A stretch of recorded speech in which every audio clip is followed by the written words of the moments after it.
In the last few weeks and months, we've seen what's happened in Manipur. You were debating this in the no confidence motion in Parliament. Tribes are pitted against tribes. Meiteis are pitted against Kukis. Lands are divided. Kukis cannot come into the Imphal Valley and Meiteis cannot go into the hills of Manipur. We've seen a terrible hate crime, Mr. Sinha, not too far away from here in Mumbai, where 3 people were killed by a person in an alleged hate crime because they belonged to a particular religion. In this case, they were Muslims who were killed. And we've seen in Nuh, in Haryana, the very opposite taking place, where Hindus have been killed, mainly in a predominantly Muslim area. So should we be worried before we think of 2047 and Amrit Kal, think about where we are in 2023, is what Dr. Tharoor seems to suggest. Is it as bad as he says, or is he exaggerating because he's in the opposition party? So Rajdeep, I don't want to put words in Shashi ji's mouth or anything, but let me make it very, very clear that he and I think all of you, have sworn an oath to our Constitution. We have said on our sacred honor that we will protect and cherish our Constitution. And our Constitution is very, very clear.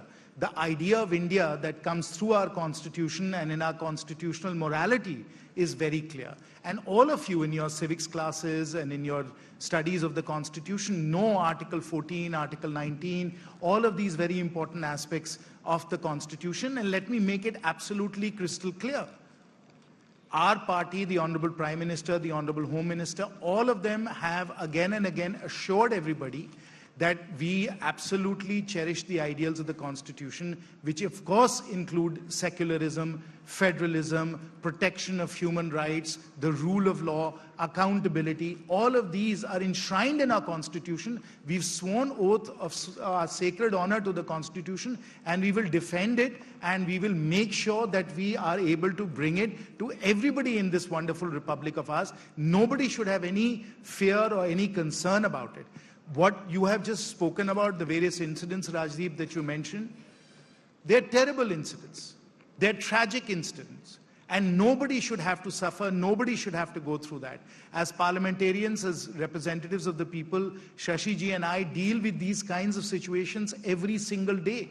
We're dealing with them every single day. And I will tell you that all of us are determined to make sure that everybody in India, independent of their religion, their caste, their creed, their color, all our citizens get all the rights and opportunities that they deserve as members of this republic.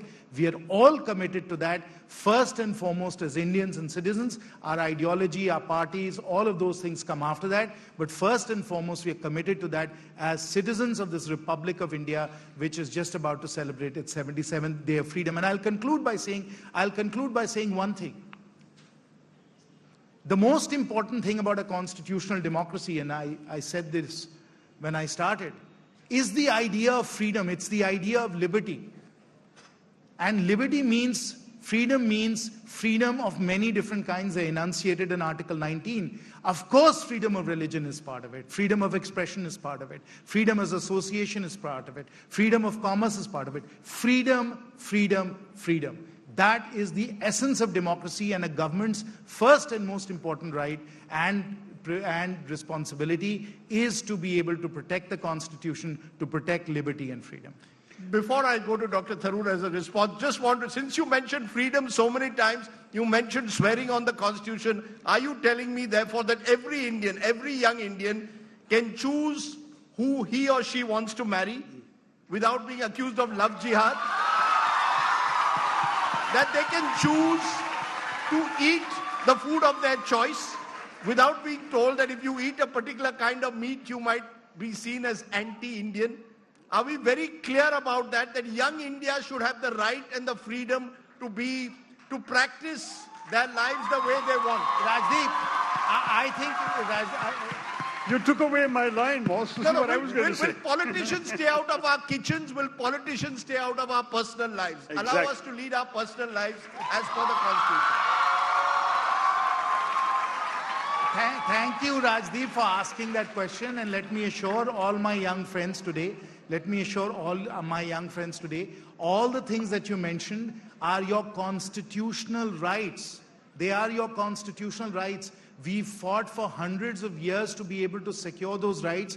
Those have come to us from our freedom fighters, from our grandparents, from our parents, and they have fought very hard and struggled so that we can say yes to all the things, Rajdeep, that you just said. Yes, you have the right to marry anyone you want. Yes, you have the right to eat anything you want. Yes, you have the right to practice any religion you want. That is enshrined in our Constitution, and anybody who says the opposite is going against our Constitution. Okay.